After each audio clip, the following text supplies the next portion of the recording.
Hi friends, नमस्ते to all of you. उम्मीद करते हैं कि आप सभी अच्छे होंगे। आज हम लोग जो है एक्सरसाइज 21D देखते हैं, ठीक है। तो यहाँ फर्स्ट क्वेश्चन कर रहा है find area of rectangle whose.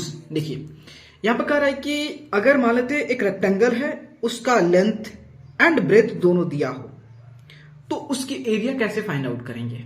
और यहाँ पे ये भी ध्यान देना है कि हमें यहाँ पे डिफरेंट डिफरेंट यूनिट यूज किया गया है, तो डिफरेंट डिफरेंट यूनिट्स के साथ जो था हम कैसे खेला करेंगे ताकि कैसे उसके साथ सभी यूनिट्स के साथ हमारा जो है फैमिली जो हमारा जो संबंध है वो अच्छा हो, उसके साथ अच्छा से हम बिहेव कर पाए, अच्छा सॉल्व कर पाए। तो अब हम यहाँ पे उसी को सीखेंगे, ठीक है। तो फर्स्ट क्वेश्चन में है, तो देखिए फर्स्ट में है कि आपका दिया है कि अगर लेंथ जो है लेंथ 46 सेंटीमीटर है एंड ब्रेथ जो है 25 सेंटीमीटर है, ठीक है। तो देन एरिया ऑफ रेक्टेंगल पूछा है, एरिया ऑफ द रेक्टेंगल, ठीक है। एरिया ऑफ द रेक्टेंगल क्या होगा, तो एरिया ऑफ, देखिए रेक्टेंगल का पिक्चर मैं यहां पे ड्रॉ कर देता हूं। देखिए यहां पे ये क्या हो गया, एक रेक्टेंगल हो गया। रेक्टेंगल मीन्स क्या होता है, रेक्टेंगल मतलब होता है कि ऐसे फिगर, ऐसा एक प्लेन फिगर जिसका अपोजिट साइड क्या हो, इक्वल हो। डेट मीन्स ये साइड इस साइड की इक्वल हो, ये साइड इस साइड की इक्वल हो, और प्रत्येक एंगल 90 डिग्री हो। डेट मीन्स कहने का मतलब इसका एडजेसेंट साइड इक्वल ना हो, मतलब अपोजिट साइड इक्वल हो और प्रत्येक एंगल 90 डिग्री हो। इस फिगर का नाम है रेक्टेंगल है। तो इसमें यह लेंथ है और यह ब्रेथ है, L for length and B for breadth, okay. तो यहां देखिए, तो एरिया ऑफ रेक्टेंगल फॉर्मूला होता है L इंटू B। जाहिर सी बात है एरिया ऑफ रेक्टेंगल निकालते इसका मतलब होता क्या है। देखो एरिया ऑफ रेक्टेंगल का मतलब होता है ये जो फिगर हमने ड्रॉ किया है, जैसे इसका नेमिंग कर दे A B C D, ये जो ABCD जो एक फिगर है, जो इसका नाम हमने दिया, एक रेक्टेंगल दिया, ठीक है। तो इसके इस फिगर के अंदर जो रीजन है, ये रीजन है, इस रीजन को कैलकुलेट करना, that means area find out करना। मतलब इस फिगर के द्वारा कितने एरिया, इस मान देखो एक मैं बात बता रहा हूं कि ये प्लेन सरफेस है, तो इस प्लेन सरफेस का कितना पार्ट जो इस फिगर के अंदर है उसे कैलकुलेट करना, डेट मीन्स एरिया कैलकुलेट करना। जैसे आपके घरों में जो 4 दीवार होंगे, तो उस 4 दीवार के अंदर कितने क्षेत्र हैं, उसके द्वारा 4 दीवारों के द्वारा 4 वॉल्स के द्वारा कितने रीजन बॉन्डेड है, डेट मीन्स उसको कैलकुलेट करना एरिया होता है, ठीक है। समझो ना एरिया को अच्छा से। तो वहीं हमें एरिया निकाल रहे हैं, तो एरिया का फॉर्मूला होता है L इंटू बी होता है, मतलब L इंटू बी, मतलब इसके इस रीजन के अंदर कितने जो प्लेन पार्ट जो है इसके अंदर घिरा हुआ है उसको कैलकुलेट करना, मतलब एरिया कैलकुलेट करना, ओके। तो इसकी यूनिट्स होती है वो हमेशा स्क्वायर में होती है, या मीटर स्क्वायर हो जाए, सेंटीमीटर स्क्वायर, किलोमीटर स्क्वायर हो जाए, कुछ भी हो तो स्क्वायर के फॉर्म में होते हैं। जैसे देखिए तो लेंथ कितना है, ये 46 है। और देखिए ये भी बात है कि लेंथ एंड ब्रेथ, इसकी दोनों जो डायमेंशन है वो सेम यूनिट में होनी चाहिए, ठीक है। तो 46 इंटू 25, तो इसका मल्टीप्लाई करेंगे तो 46 इंटू 25 कितना हो जाएगा, तो 6×5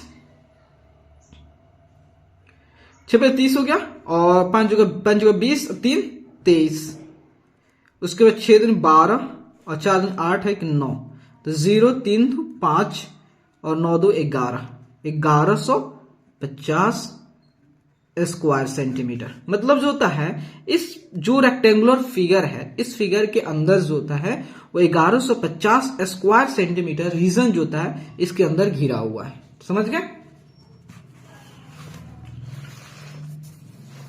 सेकंड में बोल रहा है कि लेंथ अगर 9 मीटर हो एंड ब्रेथ 6 मीटर हो तो यहां देखिए, तो अगर लेंथ जो है कितना हो 9 मीटर एंड ब्रेथ जो है कितना हो 6 मीटर, तो क्या होगा। तो यहां देखिए, तो वहीं एक रेक्टेंगल है, इसकी L से मान लेते, L हो गया 9 मीटर और ये ब्रेथ हो गया 6 मीटर, ठीक है। तो इसकी एरिया, डेट मीन्स ये रीजन फाइंड आउट करना है। तो एरिया ऑफ रेक्टेंगल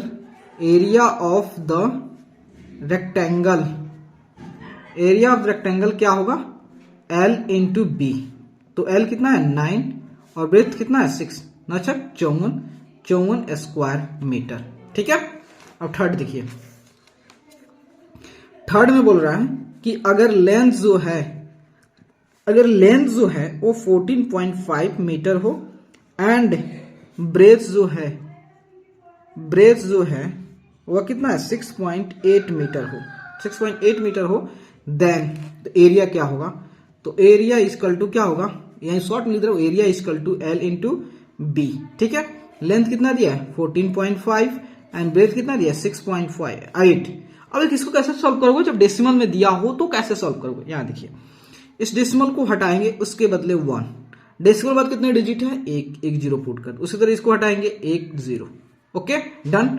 अब देखिए इसके लास्ट में 5 है, इसके लास्ट में 0 है, तो हम जानते हैं कि अगर आप दोनों को 5 से डिवाइड करें इसलिए डिवाइड हो, क्योंकि अगर जिस नंबर के लास्ट में उसकी यूनिट डिजिट का है तो 0 या 5 होंगे तो इजिली वो 5 से नंबर डिविजिबल होते हैं।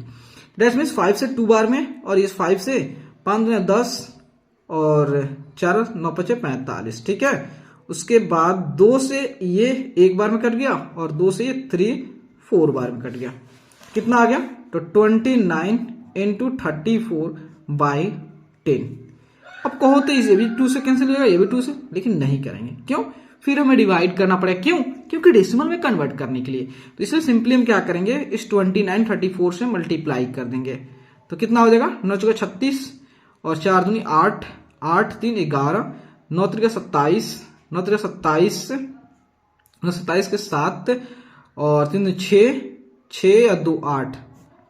ठीक है, 9 त्रिका 27 के 7 और 3 दूनी 6 और 2 8। ठीक है, तो 6 7 1 8, 8 1 9, कितना हुआ 986 होगा बाई 10। अब इसको डेसिमल कन्वर्ट करना है तो इसको न्यूमरेटर को ऐसे लिख देंगे 986, कितना डिजिट, कितना जीरो, 1, तो इधर से 1 डिजिट आएंगे, यहां पे अपना डेसिमल हो जाएगा। ये क्या है, मीटर स्क्वायर, आंसर आ गया। ठीक है, एक और क्वेश्चन इसमें वो भी कर लेते हैं। तो एक और क्वेश्चन है, अभी और है। ठीक है, एक में दिया हुआ है लेंथ दिया है 2 मीटर 5 सेंटीमीटर एंड ब्रेथ दिया हुआ है 60 सेंटीमीटर, देन एरिया क्या होगा? तो सिंपली एरिया इक्वल टू क्या होता है, एल इंटू बी। एल क्या है 2 मीटर 5 सेंटीमीटर या 60 सेंटीमीटर। देखिए ये अभी 6 सेंटीमीटर में है, ये 2 मीटर 5 सेंटीमीटर में है। इसको क्यों क्या करते हैं, इसको सेंटीमीटर में कन्वर्ट कर लेते हैं। क्यों? क्योंकि हम जानते हैं कि दोनों का यूनिट सेम होनी चाहिए। हमने पढ़ा है ऑलरेडी कि दोनों की यूनिट जो होना चाहिए सेम होना चाहिए। तो सिंपली हम क्या कर लेते हैं, देखिए 2 मीटर और 5 सेंटीमीटर। तो सबसे पहले हम जानते हैं कि 1 मीटर में कितना सेंटीमीटर होता है, 100 सेंटीमीटर होता है। तो 2 मीटर में कितना, 200 सेंटीमीटर। ठीक है, तो इसका मतलब हो गया तो 200 सेंटीमीटर प्लस 5 सेंटीमीटर कितना होगा, 205 सेंटीमीटर। तो लेंथ कितना हो गया, 205 सेंटीमीटर। तो 205 इंटू 60। ओके, तो देखिए अब 0 है, 0 से कोई इफेक्ट पड़ने वाला, 0 क्लास में यहाँ पे लिख देंगे, कोई दिक्कत नहीं है। अब 6 से मल्टीप्लाई, 6 पे 30, यहाँ 30 लिख देंगे। क्यों? क्योंकि लास्ट में यहाँ पे 0 है। 6 पे 30 के 0 लिखते हैं, फिर 0 लिखते हैं, उसके बाद 6 0 3 लिखते, यही लिखते। उसके बाद होता है 6 दुनिया 12 आ गया, इतना स्क्वायर सेंटीमीटर। ठीक है, एक और क्वेश्चन है जो वो भी देख लेते हैं। उसका जो लेंथ दिया हो, कितना लेंथ जो दिया हुआ है 3.5 किलोमीटर एंड जो है ब्रेथ दिया है कितना, 2 किलोमीटर। इसको कैसे सॉल्व करेंगे, देखिए यहाँ पे। तो वहीं एरिया इक्वल टू क्या होता है, एल इंटू बी। तो लेंथ कितना है 3.5, ब्रेथ कितना है 2। इस डेसिमल को हटाएंगे तो नीचे डेसिमल ऊपर है तो नीचे 1, डेसिमल कितने डिजिट, 1 तो 1 0। तो 5 से दोनों कैंसिल होगा, 5 2 से 10 और 7 बार में ये 5 से 7 बार कैंसिल हो जाएगा, 2 से 2 cancel, that means 7 square kilometre. Okay.